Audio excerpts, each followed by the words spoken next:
그 시편 102편의 말씀을 보았습니다. 이 시편 102편의 말씀은 시작하기 전에 이 시편의 말씀을 시작하기 전에 이 표제어가 굉장히 긴 것을 가지고 있는 그런 표제입니다. 그 표제어가 무엇이라고 되어 있습니까? 고난당하는 자가 마음이 상하여 그의 근심을 여호와 앞에 토로하는 기도. 참 깁니다. 이 시작이 참 길어요. 고난당하는 자가 마음이 상하여서 그의 근심을 여호와 앞에 토라하는 기도. 즉 이 시편은 고난 속에 있는 그러한 성도가 여호와 하나님 앞에 그 마음을 토로하며 기도하는 게 바로 이 시편의 내용입니다. 어, 특별히 이 시편 102편 같은 경우는 전통적으로 이 시편을 무슨 시편으로 그 분류를 하였었냐면 역사적으로 계속 그 우리의 믿음의 선배들은 참회시로다 이 시편을 어, 분류하였습니다. 여기에 보면 회개하라고 회개한다는 그런 내용은 없는데 그럼에도 불구하고 이 시편을 참회시로서 이것을 분류하여서 이 시편을 읽고 또한 묵상하였습니다. 어, 왜냐하면 이 시편에 이제 오늘 말씀을 보면 알겠지만 그 내용 가운데에 고난 가운데에 그 이러한 것들을 받는 그러한 이유가 자신의 그러한 죄와 여러 가지 것들 때문에 이 고난을 받고 있음을 알기 때문입니다. 그래서 하나님 앞에 그러한 가운데 기도하는 것이에요. 근데 우리가 이 시편을 보면서 기억해야 될 것은 무엇이냐 하면 우리가 그 주일에 하나님의 전신갑주를 입으라라는 그러한 말씀을 나누었었는데 가장 마지막에 나누었던 말씀이 무엇이었습니까? 모든 기도와 간구를 하라라는 것입니다. 우리 인생 가운데에 희노애락에 많은 일들이 생기지만 그러나 그 모든 상황 가운데에 성도는 모든 우리가 무엇을 해야 될까요? 기뻐도 기도하고 또한 여러 가지 노여움 가운데에 우리의 마음을 사로잡지 못할 때에도 주님께 기도하고 슬플 때에도 주님께 기도하고 또다시 주님께 그 기쁜 일이 있을 때에도 또다시 주님께 기도하고 그래서 야고보서 5장 13절 말씀 우리에게 이렇게 말씀합니다. 너희 중에 고난 당하는 자가 있느냐 그는 기도할 것이요 즐거워하는 자가 있느냐 그는 찬송할지니라. 찬송도 우리의 기도입니다. 기쁨으로 주님 앞에 드리는 것이죠. 근데 이 중요한 것은 무엇이냐 하면 하나님을 향하였느냐 아니냐라는 겁니다. 하루가 시간이 뭐 새벽이 오고 낮이 오고 저녁이 오고 밤이 되지만 시간이 이렇게 흘러갑니다. 우리 인생 가운데에서도 이런 여러 가지 일들이 있지만 그러나 그 모든 시간이 흘러갈 수밖에 없는 것처럼 우리 인생도 하나님을 향하여서 나아갈 수밖에 없는 존재임을 기억하십시오. 우리 하나님을 향하여서 나아가는 존재입니다. 근데 우리의 마음도 하나님을 향하기를 원합니다. 우리의 마음이 하나님을 향하는 게 굉장히 중요합니다. 저는 이 모든 것들을 통하여서 모든 기도와 간구를 하라고 말씀하시는 이유가 무엇일까요? 하나님을 향하게 하기 위해서 그 모든 것들을 하나님이 사용하시는 것입니다. 때로는 여러 가지 고난을 통하여서도 기쁨을 통하여서도 우리의 성공을 통하여서도 때로는 실패를 통하여서도 하나님의 그 모든 것들을 통하여서 하나님을 향하여 나아가기 위하여서 주 예수 그리스도를 닮게 하기 위하여서 주 예수 그리스도의 뒤를 따라가게 하기 위하여서 하나님께서는 우리에게 그 모든 것들을 사용하시고 그 모든 것들을 합력하여 주의 선을 이루어 가심을 기억하십시오. 이게 바로 성도가 갖는 믿음이죠. 오늘 그래서 시편 102편의 말씀을 왜 이렇게 고난의 말씀을 시편 가운데 많이 말씀하시냐? 왜냐하면 고난 당하는 일들이 많기 때문입니다. 고난 당하는 자들이 많았어요. 그럼에도 불구하고 우리의 믿음의 선배들은 항상 어떻게 했습니까? 주님께 향하였습니다. 기도하였습니다. 방향이 어디지 않는 겁니다. 주님을 향하여 기도하는 성도들은 항상 낙망하지 않습니다. 또다시 일어나서 주님께 달려갈 수 있는 힘을 하나님이 주는 줄 기억하십시오. 주님이 힘을 주시기 위하여서 우리에게 기도하라고 말씀하시는 것이죠. 오늘 그 1절 말씀을 보게 되면 이렇게 시작하고 있습니다. 우리 같이 한번 읽어볼까요? 여호와여 내 기도를 들으시고 나의 부르짖음을 주께 상달하게 하소서. 여호와여 내 기도를 들으시고 나의 부르짖음을 주께 상달하게 하소서. 주님 내 기도를 들어주십시오. 나의 부르짖음을 주께 상달하게 하소서. 이 상달하게 하소서라는 건 무엇입니까? 하나님이 안 들으시려고 했어도 제 기도를 들어주십시오 하고 주님 앞에 기도하고 기도하고 간구하고 부르짖는 것이죠. 우리가 부르짖는다라고 하는 게 주님 제 기도를 들어주세요. 주님 제 기도를 들어주세요. 이게 부르짖음입니까? 아닙니다. 부르짖음이라고 하는 것은 하나님 앞에 소리를 지르는 것이죠. 우리가 물에 빠졌을 때에 우리가 목숨이 경각에 달렸을 때 제발 나 좀 도와주세요. 저를 도와주실 분이 누구일까요? 말하는 사람이 있습니까? 아닙니다. 주님이 우리의 구원자가 되어 주시고 우리를 구원하시는 그러한 분이 되어 주시고 나의 기도를 들어주시는 분이 주님밖에 없다라고 하게 되면 그 기도는 어떻게 할까요? 처절합니다. 부르짖습니다. 때로는 힘이 없어서 털퍼덕 주저할 때도 있지만 그러나 정말 부르짖을 때는 어떻게 합니까? 부르짖어야 합니다. 오늘 시인이 그렇습니다. 고난 가운데에서 여호와여 내 기도를 들어주십시오. 한 번만 들어달라는 게 아니라 어느 정도까지 그가 기도하냐면 나의 부르짖음을 주께 상달하게 하소서. 왜 하나님께서 이러한 고난도 허락하십니까? 주께 부르짖게 하기 위하여서입니다. 주님께 부르짖게 하기 위하여서. 우리가 가만히 있게 되면 우리가 그냥 평안하게 있게 되면 그냥 내가 잘 가는지 알죠. 근데 여러 가지 고난 가운데서 왜 하나님께서 우리에게 부르짖게 하십니까? 주님을 의지하게 하기 위하였습니다. 주님을 의지하게 하기 위하였어요. 이러한 상황 가운데 주님께 부르짖지 않는다면 언제 주님께 부르짖어서 기도하겠습니까? 언제 주님께 나아가겠습니까? 고난 가운데에 주님 앞에 기도하시기를 바랍니다. 주께 부르짖으시기를 바랍니다. 주여 내 기도를 들어주시옵소서. 기복적으로 이것을 기도하라는 게 아닙니다. 내 뜻을 이루기 위하여서가 아니라 주님밖에 없기 때문에 기도하는 겁니다. 주님밖에 없기 때문에 주님밖에 나를 구원하실 분이 없기 때문에 주여 내 기도를 들으시고 나의 부르짖음을 주께 상달하게 하소서라고 기도하고 있죠. 시인의 유일한 소망은 무엇일까요? 오늘 이 고난당하는 자의 유일한 소망은 무엇일까요? 우리 2절 말씀, 우리 앞에 절만 같이 읽을까요? 나의 괴로운 날에 주의 얼굴을 내게서 숨기지 마소서. 괴로운 날에, 괴로운 날에 세상의 사람들에게는 그에게 소망이 무엇일까요? 누가 나에게 무엇인가를 해주었으면 좋겠다. 그러나 성도의 소망은 무엇입니까? 주께서 그 얼굴을 나에게 향하시는 것이 바로 성도의 소망임을 믿으시기 바랍니다. 주의 얼굴을 내게 숨기지 마소서. 주님이 나를 모른다 하시면 나 어디 갑니까? 주 나를 박, 주 나를 박대하시면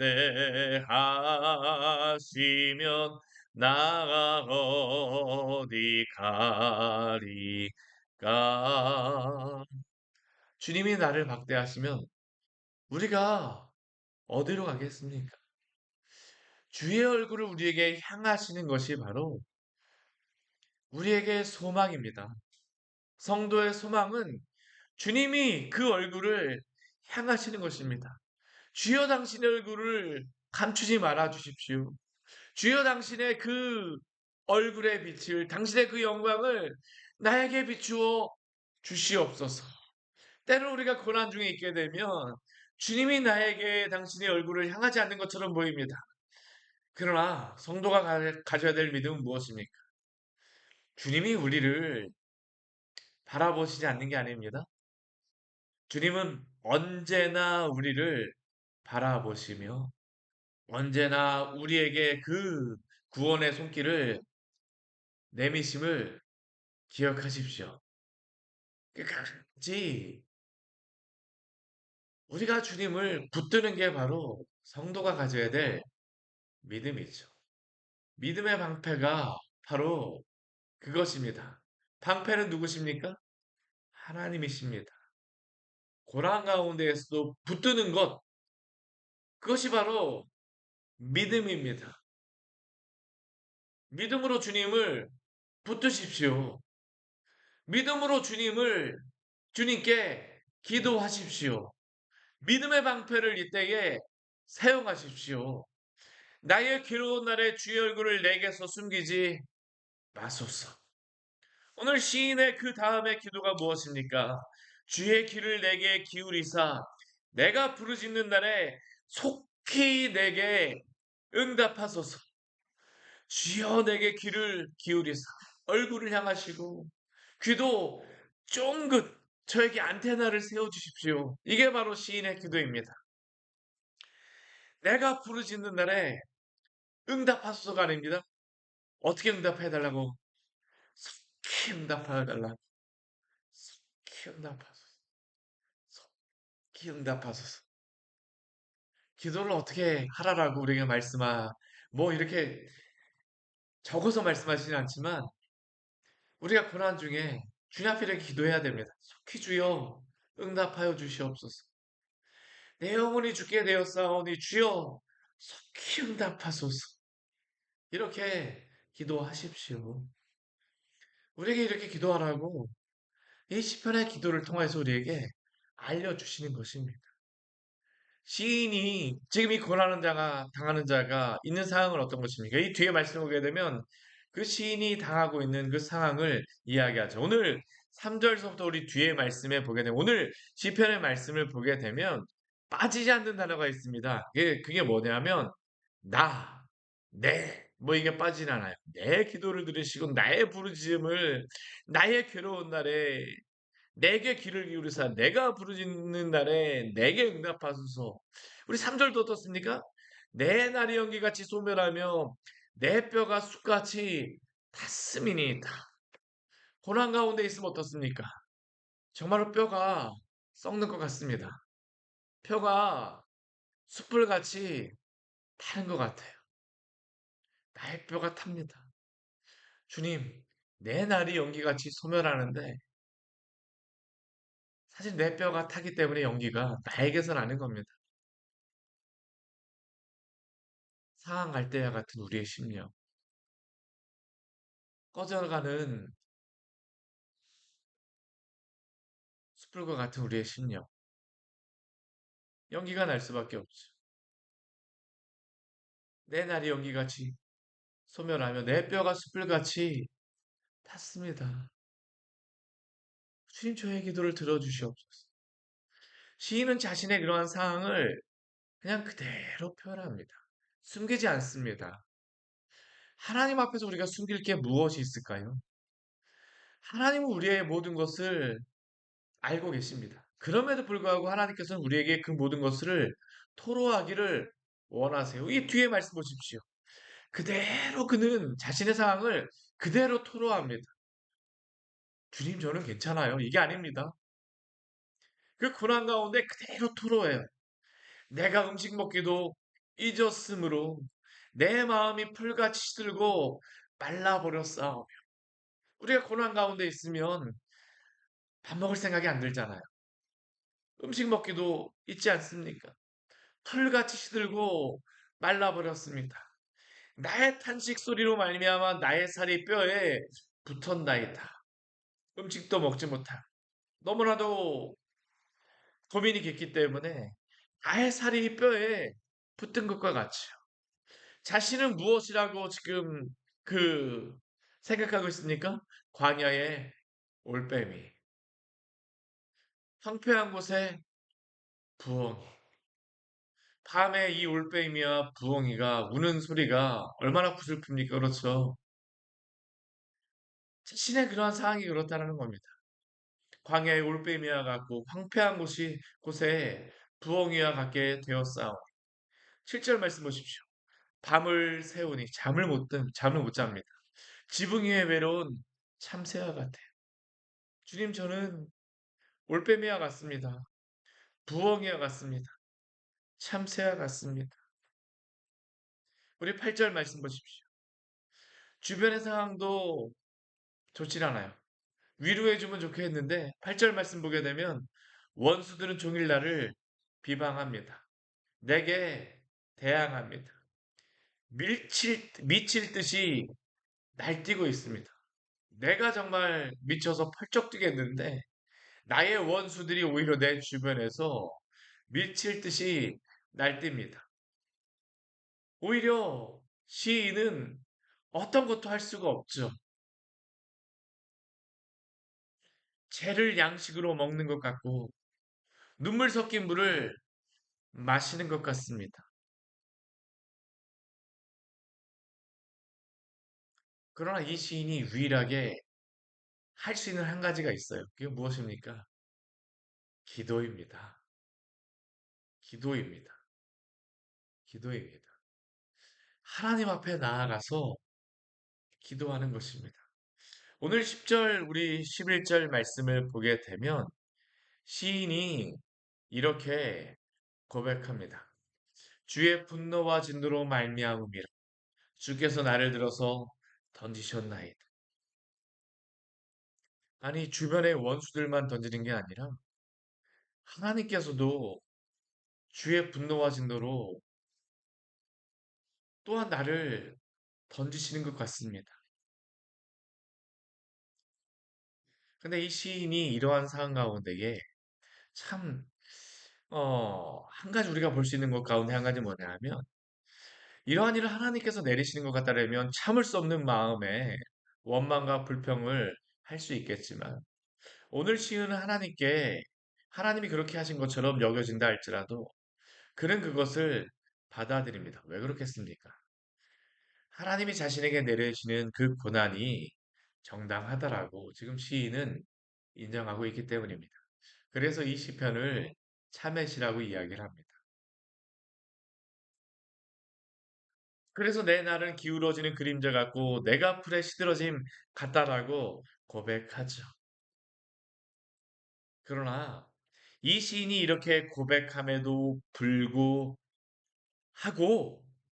오늘 시편의 시작에서 무엇이라고 그가 하였습니까? 주여 내 기도를 들으시고 나의 부르짖음을 주께 상달하게 하소서. 나의 괴로운 날에 주의 얼굴을 내게 숨기지 마소서. 주의 귀를 내게 기울이사 내가 부르짖는 날에 속히 내게 응답하소서라고 기도합니다. 왜 그렇습니까? 그럼에도 불구하고 나를 구원하실 분은 하나님밖에 없기 때문입니다. 이게 성도의 소망입니다. 내가 죄를 범한 것 같아도 주님은 어떠실까요? 주의 택하신 백성을 끝까지 버려두지 않으심을 기억하시기를 바랍니다. 이게 성도의 믿음입니다. 내가 잘못한 것은 알아요. 그럼에도 불구하고 주님은 인자하시고 공의로우신 하나님이십니다. 당신의 공의를 따라 나를 징계하실지 모르겠으나 그럼에도 불구하고 당신의 인자하심을 따라 오늘도 붙들어 주심을 기억하십시오. 왜 하나님께서 우리에게 이러한 고난을 허락하십니까? 주님을 더욱더 겸손에 따르게 하기 위하여서입니다. 믿음으로 주님을 더욱더 붙잡게 하기 위해서는 왜 부르짖습니까? 제가 주님을 붙듭니다. 주여 나를 붙들어 주시옵소서. 이게 바로 시인의 기도죠. 우리의 기도가 되어지기를 원합니다. 우리 한 가지 기억할 게 있어요. 한 가지 기억할 게 있습니다. 우리가 이렇게 고난을 당하고 부르짖는 것 같지만 이 고난이나 이 죄라고 하는 것은 사실 무엇 때문에 시작되었습니까? 인간의 죄 때문에 시작되었습니다. 그렇기 때문에 우리가 여러 가지 고난도 있고 이 세상에 많은 우리의 눈물도 있게 되어지죠. 그러나 하나님께서는 이 고난과 죄를 이 세상 마지막까지 주님의 나라에까지 이것을 끝까지 가게 하지 않으심을 기억하십시오. 어떻게 그 방법 이것을 해결하십니까? 우리 주 예수 그리스도를 통하여서 이 모든 죄의 문제를, 이 고난의 문제를, 이 눈물의 문제를 해결하시는 줄 믿으시기를 바랍니다. 시편 53편 5절은 우리에게 이렇게 말씀하죠. 그가 찔림은 우리의 허물 때문이요 그가 상함은 우리의 죄악 때문이라. 그가 징계를 받음으로 우리는 평화를 누리고 그가 채찍에 맞음으로 우리는 나음을 받았도다. 우리 주님이 우리의 그 모든 고난까지도 알고 계시고 채울하셨음을 믿으십시오. 또한 우리의 그러한 모든 죄의 문제까지도 해결하셨음을 기억하시기를 바랍니다. 어떻게 우리가 주님 앞에 나아갈 수 있습니까? 어떻게 성도가 이러한 고난 가운 자신이 죄를 범하였음에도 주님 앞에 나아갈 수 있을까요? 우리 주 예수 그리스도가 나의 죄를 담당하셨다라고 하는 한 가지, 그 한 가지 이유 때문임을 기억하시기 바랍니다. 이게 바로 의의 허심경이죠.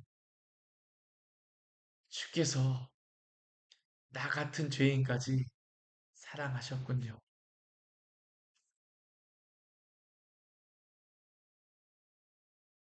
그리고 그 가운데 성도는 비록 나의 죄로 인하여 징계를 받는다 할지라도 하나님에게 대한 그 소망을 가질 수 있습니다. 우리 히브리서 우리 말씀 읽고 오늘 말씀 마무리하도록 하겠습니다. 우리 히브리서 12장 11절에서 13절까지의 말씀입니다. 우리 믿음에 대한 말씀을 우리 11장에서 말씀하고 나왔어요. 12장의 말씀을 소망에 대한 말씀이라고 합니다. 근데 저는 이 소망에 대한 말씀 가운데 가장 마지막에 무엇이 나와 있는지 오늘 이 12장을 우리 소망장이라고도 부르는데 저는 이게 왜 소망장인지가 잘 몰랐었는데요. 그 제가 말씀을 전하면서 깨닫게 되어진 게 있습니다. 우리 같이 한번 읽어보겠습니다. 우리 12장 우리 11 우리 1절에서부터 우리 13절까지의 말씀을 읽겠습니다. 무릇 징계가 당시에는 즐거워 보이지 않고 슬퍼 보이나 후에 그로 말미암아 연단받은 자들은 의와 평강의 열매를 맺느니라. 그러므로 피곤한 손과 연약한 무릎을 일으켜 세우고 너희 발을 위하여 곧은 길을 만들어 저는 다리로 하여금 어그러지지 않고 고난을 고침을 받게 하라. 아멘. 왜 이 12장이 소망장일까요? 하나님께서 징계조차도 사용하셔서 그 성도를 일으키신다라고 말씀하시기 때문입니다. 하나님이 자녀라고 생각하지 않게 되면 내버려 두세요. 아무리 옆에 아이들이 말썽을 부린다 할지라도 정말로 저도 제가 그 아이들을 보게 되면 안타깝지만 아무리 아이들이 말썽을 부린다 할지라도 옆에서 충고할 수 있는 것은 내 자녀가 아니게 되면 한계가 있습니다. 함부로 가서 징계할 수는 없는 것이에요. 누구에게만 그 징계를 할 수 있습니까? 자녀에게만 징계를 하는 것입니다. 하나님이 때때로 우리가 죄를 범하였을 때 징계하신다라고 하는 것은 반대로 생각하게 되면 내가 너를 버리지 않았다라는 겁니다. 구원의 소망의 투구라고 이야기하잖아요. 구원의 소망의 투구가 바로 그 의미입니다. 견인이라고 하는 의미가 바로 그것입니다. 고난 가운데에서도 죄를 범하였음에도 불구하고 내가 너를 끝까지 붙들고 가겠다. 그러기 때문에 성도에게는 소망이 있음을 믿으시기 바랍니다. 이게 구원의 소망의 투구입니다. 무릇 징계가 당시에는 즐거워 보이지 않고 슬퍼 보이나 후에 그로 말미암아 연단받은 자들은 의와 평강의 열매를 맺느니라. 하나님이 의와 평강의 열매를 맺게 하시는 줄 믿으십시오. 이게 바로 성도의 소망입니다. 고난이 있어서 소망이 없는 것이 아니라요. 고난이 있음에도 불구하고 하나님이 나를 붙들어 주신다는 것을 알기 때문에 의와 평강의 열매를 맺게 하실 것을 믿기 때문에 소망이 있습니다. 이게 바로 성도의 소망이요. 구원의 소망의 투구입니다. 오늘도 주님께서는 우리를 붙들어 주십니다. 그렇게 오늘도 주님 앞에 기도하십시오. 모든 기도와 간구로 오늘 시편 102편 말씀 우리 긴 표제어를 가졌지만 내가 잘못하였다 할지라도 주 앞에 기도하며 나아보라는 것입니다. 하나님께서 그 기도를 들어주시고 우리의 회개할 자에게 회개하게 하시고 주님께 향하게 하시고 의와 또한 평강의 열매를 맺게 하실 줄 믿으십시오. 주님이 우리를 사랑하십니다. 오늘도 우리와 함께 하십니다. 같이 기도하도록 하겠습니다. 하나님 아버지, 오늘 말씀을 통하여서 우리에게 귀한 은혜를 주니 감사를 드립니다. 주님이 하나님 아버지 고난받는 자에게 하나님 아버지 기도할 수 있는 힘을 허락하여 주셔서 감사합니다. 오늘 우리가 깨어서 기도할 수 있다는 것이 또한 우리의 소망임을 고백합니다. 하나님 아버지, 고난 중에 고난을 당하고 있는 자가 있느냐? 그 고난 당하는 자는 기도할 것이요, 주님 앞에 하나님 아버지 기뻐 즐거워하는 자들도 찬양송하라고 말씀하여 주는데, 어떠한 상황이라 할지라도 주 앞에 기도하게 하여 주시고 찬양하게 하여 주시고, 주님께 하나님은 소망을 두고 끝까지 우리를 버리지 아니하시는 주님의 하나님 아버지, 그 하나님 아버지 손길을 믿으며, 구원의 손길을 믿으며, 하나님 아버지 우리도 믿음의 이 길을 끝까지 하나님 아버지 나아가는 우리 소망의 성도들, 믿음의 성도들 될 수 있도록 주여 붙들어 주시고 인도하여 주시옵소서. 우리의 모든 삶은 당신의 손 안에 있습니다. 주여 함께하여 주시옵소서. 예수님 이름으로 기도드립니다. 아멘. 오늘 말씀 같이 기억하시면서 기도하며 나가도록 하겠습니다.